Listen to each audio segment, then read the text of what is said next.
और ब्रेक के बाद एक बार फिर से स्वागत है आप सभी का। अब बात करते हैं उत्तर प्रदेश के संभल की, जहां साल 2024 में 24 नवंबर को हिंसा हुई थी, जिसमें कई लोगों की मौत भी हुई थी। जिसके बाद अब इस मामले में 3 सदस्यीय न्यायिक जांच का आयोग भी गठन हुआ है, जिसकी रिपोर्ट अब सभी के सामने आ चुकी है, जिसमें कई बड़े खुलासे हुए। इस रिपोर्ट में बताया गया कि आखिर कौन कौन इस हिंसा के पीछे था। आपको यह भी बता दें कि इस पूरे मामले की गहन छानबीन हुई और छानबीन के बाद में कुछ जो तथ्य हैं वो सामने आए, जिसमें कई सारे नाम भी निकलकर सामने आए हैं। आइए सबसे पहले रुक कर लेते हैं कि आखिर 2024 में जो हिंसा भड़की, आखिर उस रिपोर्ट में क्या कुछ और निकलकर सामने आया है, क्योंकि ये बताया जा रहा है कि जो हिंसा थी वो पूरी तरह से पहले से तैयारी की गई थी, सुनियोजित साजिश का पूरा हिस्सा थी। फिलहाल ये तस्वीरें इस समय हम आपको दिखा रहे हैं।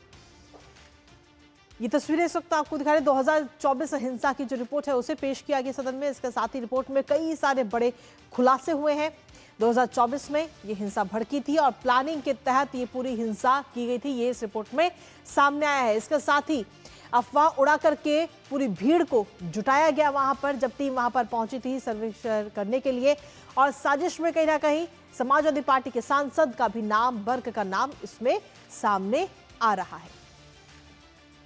तो 2024 में यह हिंसा हुई और उसके बाद में 2024 में गठन किया गया कमेटी का। 2026 में अब इसको लेकर खुलासा हुआ है। न्यायिक जांच आयोग की रिपोर्ट में यह पूरा पर्दाफाश हुआ है। और इसके साथ ही आपको बता दें कि विधानसभा में आपको बता दें कि 1 साल के अंदर ये पूरी रिपोर्ट इस समय पेश की गई है। 1 साल 8 महीने के बाद में ये रिपोर्ट विधानसभा के अंदर पेश की गई और इस रिपोर्ट के जरिए कई सारे चौंकाने वाले खुलासे हुए हैं, कई सारे सच इसमें सामने आए, जिसमें बताया गया कि इस हिंसा की साजिश की गई थी, पूरी प्लानिंग के तहत ये हिंसा फैलाई गई थी।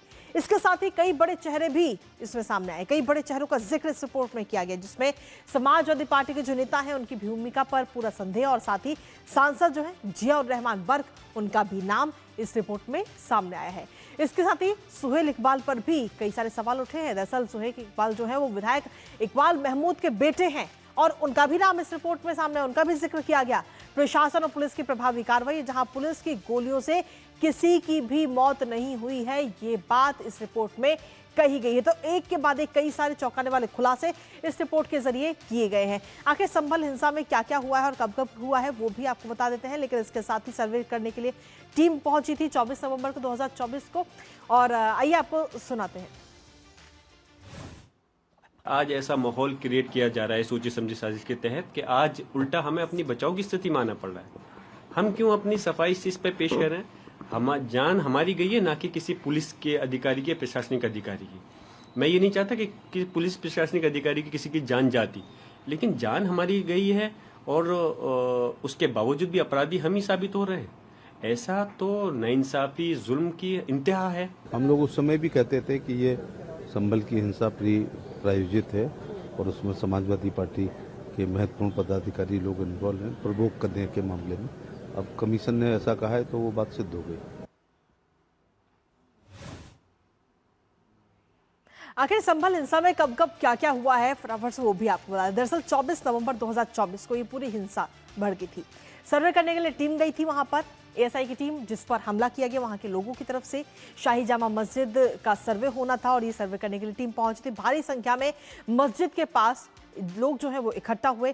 नकाबपोश लोगों ने पत्थरबाजी एएसआई की टीम के ऊपर करी, नारेबाजी लगी और साथ ही आगजनी की कई सारी घटनाएं भी उस दौरान सामने आई। हथियारों से भी हमले करने की कोशिश इस दौरान वहां पर की गई और इस हिंसा में 4 लोगों की मौत हुई, साथ ही 28 पुलिसकर्मी जो जख्मी हुए थे, घायल हुए थे इस हिंसा की वजह से। सुरक्षा बलों के हथियार लूटने की कोशिश वहां पर लोगों की तरफ से की गई। सुरक्षा बलों ने हालांकि मोर्चा संभाला हुआ था और टीम को, एएसआई की जो टीम वहां पर सर्वे करने के लिए गई थी, उस टीम को सुरक्षित ही वहां से बाहर निकाला गया। हमारे साथ हमारे सहयोगी रामेंद्र इस वक्त जुड़ गए हैं, सीधा उनका रुख करेंगे ताजा अपडेट के लिए। रामेंद्र, ये जो रिपोर्ट सामने आई 2024 में ये पूरी हिंसा हुई थी और 2026 में अब इस रिपोर्ट में कई सारे खुलासे हुए हैं कि आखिर ये जो हिंसा हुई वो पूरी तरीके से पहले से प्री प्लानिंग के तहत की गई और इसके साथ ही समाजवादी पार्टी के नेताओं का भी नामों का जिक्र इस रिपोर्ट में किया गया। रामेंद्र, देखिए कृतिका, जिस साजिश की बात कर रही हो, हरिहर नगर से संभल बनने तक की साजिश की गई है।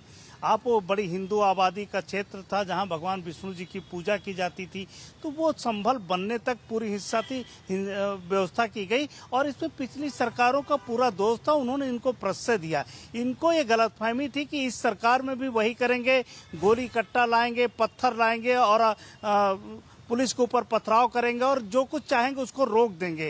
ये सरकार बदली हुई है, उनको थोड़ा सा समझने में गलती हो गई कि वो सरकार नहीं है कि पुलिस बैक फुट पर आएगी, पीछे हटेगी, पुलिस आगे बढ़ेगी। और जिस तरीके से पूरे संभल मामले में जो SIT ने जो आयोग ने जांच दी है, उसने बड़ा स्पष्ट कर दिया है कि सोची समझी हिंसा थी। लोगों को एकत्र किया गया था मस्जिद के पास, उनके पास असलहे थे, फायरिंग की गई, 7 पुलिस वालों को गोली लगी है, पत्थर चलाए गए, पत्थर लोग लेके आए थे। जो लोग कह रहे हैं कि हमारे साथ न्याय नहीं हो रहा, तो क्या वहाँ रामायण पढ़ने गए थे? वो लोग क्या करने गए थे? वहाँ इतनी बड़ी संख्या में लोग क्यों एकत्र हुए थे? वहाँ गोली कट्टा, बंदूक और पत्थर क्यों चलाए गए थे? इसका भी जवाब उनको देना पड़ेगा। कृतिका, बिल्कुल। तो सीधे तौर पर अब इस हिंसा को लेकर के कहीं ना कहीं कई सारे खुलासे भी हुए हैं, लेकिन इसके साथ ही समाजवादी पार्टी की अगर हम बात करें तो किस तरीके के अभी तक प्रतिक्रिया सामने आई? क्योंकि समाजवादी पार्टी के जो विधायक का बेटा है उसका भी नाम इसमें सामने आया, समाजवादी पार्टी के सांसद वर्ग उनका भी नाम इसमें सामने आ चुका है। तो इसको लेकर क्या प्रतिक्रिया अभी तक सामने आई है? देखिए, समाजवादी पार्टी मानती है कि ये गलत सरकार कर रही है और जो जिन लोगों के खिलाफ कार्रवाई हुई है उसको भी अभी स्वीकार नहीं कर पा रही।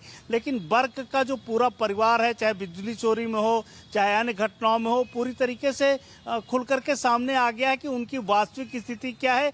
ये समाजवादी पार्टी का चोला ओढ़कर संभल में कर क्या रहे हैं, ये सारी चीजें लोगों के सामने है। तो जो इकबाल का बेटा है उसको पुलिस ने अभी क्लीन चिट दे रखी है। जांच में जो उनका तथ्य नहीं सामने आए हैं, लेकिन जो मस्जिद के सदर हैं उनके खिलाफ कार्रवाई हुई, उस पूरी कमेटी के खिलाफ कार्रवाई हुई, सभी उसके दायरे में हैं। तो समाजवादी पार्टी के जितने चेहरे वो बेनकाब हुए संभल में और पूरे उत्तर प्रदेश में ऐसे चेहरे बेनकाब हुए, चाहे जहां जहां हो। तो वर्ग के खिलाफ कार्रवाई तय है और जो जांच रिपोर्ट आई उसी को दृष्टिगत रखते हुए आगे सरकार कदम उठाएगी। कृतिका, चलिए, बहुत बहुत शुक्रिया रामेंद्र, तमाम जानकारी और अपडेट्स हमारे साथ साझा करने के लिए, इस महत्वपूर्ण खबर से जुड़ी हुई।